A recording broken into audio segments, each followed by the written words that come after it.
Welcome back ناظرین. اس وقت میں اپنی ایک بدنصیب بہن کے ساتھ موجود ہوں جس کا تعلق صوبہ بلوچستان کے شہر گوادر سے ہے. میں کوشش کروں گی ان کے بھائی کو بے رحمی سے شہید کر دیا گیا. میں یہاں پر کوشش کروں گی کہ میں ان کے بھائی کا پرسہ دے سکوں اور میں صرف گزارش کروں گی اپنے دیکھنے والوں کی, کیونکہ دنیا بھر میں ڈان نیوز چینل دیکھا جاتا ہے. آپ صرف اس چیز کا اندازہ کریں ناظرین کہ جس کا کوئی پیارا اس کی زندگی سے اچانک چلا جائے, روٹ کر چلا جائے, لیکن بس گھر سے نکلے اور اس کا پتہ نہ چلے کہ کیا ہوا, تو انسان کے دل پر کیا گزرتی ہے, کس کرب میں مبتلا ہوتا ہے, کن تکالیف کا سامنا کرتا ہے. گھر والے کی زندگی جو ہوتی ہے نہ وہ جینوں میں رہتے ہیں نہ مرنے والوں میں رہتے ہیں, کیونکہ ان کا اپنا پیارا ایسے چلا جائے. جی فردوس, آپ مجھے بتائیں کہ کیا واقعہ پیش آیا, کیسے آپ کے بھائی کو شہید کیا گیا, کیا انفارمیشن؟ میرے بھائی دکان پہ بیٹھے ہوئے تھے اپنے دوست کی دکان پہ, گوادر میں. وہاں سے اغوا کر لیا گیا. کون سا روڈ پہ گھر ہے آپ کا؟ گوادر میں کون سی جگہ میں گھر ہے؟ بلوچ پاڑا پہ. بلوچ پاڑا ہے نا وہاں, بلوچ کارڈ میں. اچھا, پھر کیا ہوا؟ تو دکان پہ بیٹھے ہوئے تھے, دکان پہ بیٹھے ہوئے تھے, ان کو اغوا کر لیا گیا.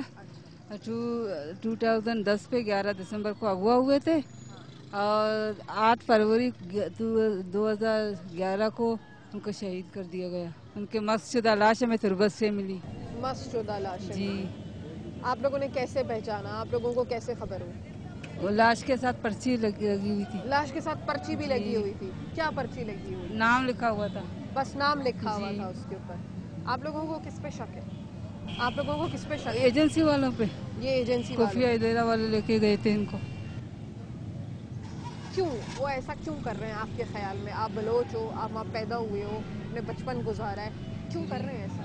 وہ یہ ظلم اس لیے کر رہے ہیں کہ ہم حق کی بات نہ کریں, ان کا پر ظلم ہو رہے, تو ایسی بات پر وہ اٹھا کے لے کے جاتے ہیں جب ان کی کچھ پتہ بھی نہیں چلتا کہ کہاں سے یہ لے کے بھی جاتے ہیں, ہمیں پتہ بھی نہیں چلتا.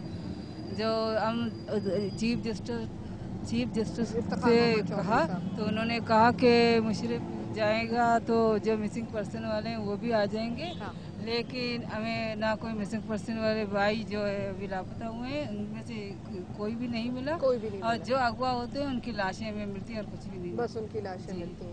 کیا بھائی کی انوالومنٹ کسی گروپ کے ساتھ تھی, کسی گروپ کے ساتھ کام کرتے تھے؟ جی نہیں, میرے بھائی کا تعلق کسی گروپ سے نہیں تھا. کسی سے بھی, کسی جماعت سے بھی نہیں تھا. بہت افسوس ہوا ہے. ہم کوشش ہی کر سکتے ہیں. یقیناً میں آپ کو کہوں گی کہ آپ باہمت ہو, تو آپ کے باقی گھر والے اس وقت کہاں ہیں؟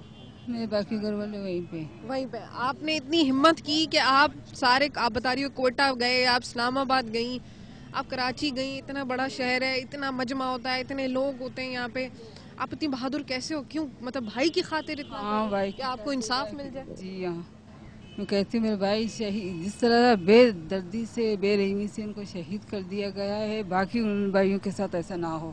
ان مسنگ پرسن جو لاپتہ ہوئے ہیں وہ ہمیں صحیح سلامت واپس مل جائیں. ناظرین, آپ نے میری بہن فردوس کی کہانی سنی. اس نے کہا کہ وہ ان کی عمر زیادہ نہیں ہے, لیکن اکیلی بہن صرف اپنے بھائی کے مرنے کے بعد اس نے یہ سوچا کہ اپنے تمام گھر والوں کو پیچھے چھوڑ کے وہ آج کوئٹہ گئی, اسلام آباد گئی, کراچی میں موجود ہے, صرف اپنے بھائی کی موت کا پتہ کرنے کے لیے کہ اس کو آخر کیوں مارا گیا, کن گراؤنڈز پہ مارا گیا, اور صرف اس وجہ سے کہ باقی مزید لوگوں کے ساتھ اس طرح کی زیادتی نہ ہو, اور باقی بھائی جو اس کے اس طریقے سے غائب ہیں یا ان کو مارا جا رہا ہے تو ان کو نہ مارا جائے. اور فردوس کے بھائی کی مسجودہ لاش ملی. آپ بتاؤ بیٹا, آپ کیا نام ہے آپ کا؟ فرزانہ بلوچ. فرزانہ بلوچ. آپ کہاں کے رہائشی ہو؟ خزدار کے. کیا واقعہ رونما ہوا, کون لاپتہ ہے؟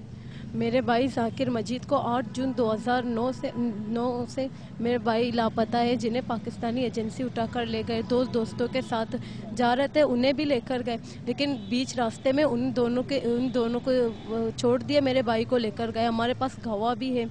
اور میرے بھائی, ہم اسی دن سے ہم نے پروٹیسٹ کیا, ہم نے کیمپ بھوک ہڑتالی کیمپ کیے, ہم اسلام آباد گئے, کراچی گئے, کوئٹہ آئے, لیکن ہمیں کہیں سے بھی کچھ انصاف نہ ملا. آئی ایم سوری, میں بہت پرسنل سے سوال پوچھ رہا ہوں, آپ کی عمر کیا ہے؟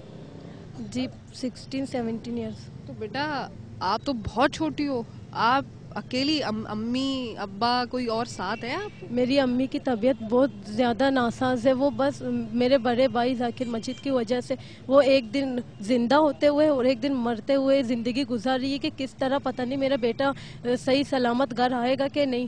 وہ میری امی کی طبیعت بہت زیادہ ناساز ہے. اسی حالت میں میرے بھائی کے اگر کوئی کسی کا بڑا بیٹا 3 سالوں سے لاپتہ کیا جائے, وہ کہیں اس کا کچھ پتہ نہ ہو, تو اس ماں کی اور ان بہنوں کی کیا حالت ہوگی, ہماری کیا حالت ہوگی, میری ماں کی کیا حالت ہوگی. میری والدہ کی طبیعت بہت ناساز ہے. بس بیٹے کی حال میں کہ میرے بیٹے کیسا ہے, کس حال میں ہے, کیا ہوگا میرے بیٹے کا. بس ہر وقت یہی پوچھتی ہم سے کہ میرا بیٹا آ گیا نہیں آ گیا. اسلام آباد میں ہم گئے, چیف جسٹس سے ہماری ملاقات ہوئی, تو چیف جسٹس نے بھی یہی کہا کہ آپ لوگ بلوچستان جاؤ, آپ لوگ سب یہاں سے ہم لوگ کیمپ میں بیٹھے تھے, تو انہوں نے کہا کہ پروٹیسٹ نہیں کرنا اور نہ ہی احتجاج کرنا, ہم اپنے آپ لوگ سب بھائیوں کو صحیح سلامت گھر پہنچا دیں گے. لیکن بس اس نے یہی کہا, اور ہمارے بھائی اب تک 3 سال ہوتے ہوئے تاحال لاپتہ ہے.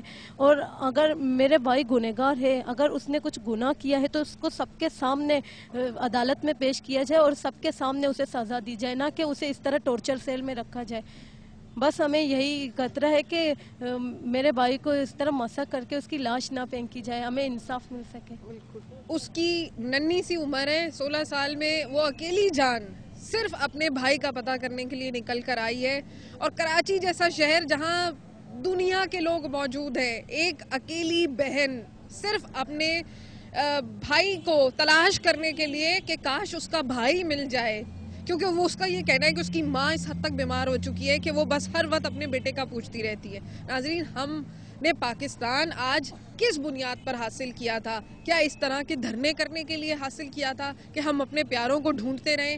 آج میں یہ سوال اپنے دیکھنے والوں سے کروں گی کہ کیا ہم نے بھارت سے آزادی, جو انگریز سے ہم نے آزادی حاصل کی تھی, کس وجہ سے کی تھی, کیا ضرورت تھی اس کی؟ اگر آج میری بہن کو, جو کہ اتنے بڑے شہر میں, شاید میری اتنی ہمت نہ ہو ناظرین, میں نہیں کر سکتی شاید اتنا, کیونکہ اتنی چھوٹی عمر کے اندر اپنے ایک ایسے بھائی کے لیے جس کا کچھ پتہ نہ ہو, اور اس کو پتہ ہے کہ پاکستان کی بہت بڑی ایجنسیز پیچھے ہیں اور وہ ان کا مقابلہ کرنے نکلی ہے. ناظرین, یہ کوئی فلم نہیں ہے, یہ کوئی ڈرامہ نہیں ہے, یہ ریالٹی ہے. اور یہ ہے بلوچستان کے حالات, یہ ہے ان غریب بلوچوں کے حالات جن کی کوئی سنوائی نہیں ہے. میں چیف جسٹس آف پاکستان سے گزارش کروں گی کہ خدارا کچھ ایسا کیجئے کہ ان ماؤں بہنوں بیٹیوں کے دکھ کا مداوع ہو جائے, کوئی سلوشن نکل آئے. ہم کل کو یہ سوچ کے مر جائیں کہ ہاں, ہم نے اپنے بہن بھائیوں کے ساتھ, اپنے ہم وطنوں کے ساتھ انصاف کیا.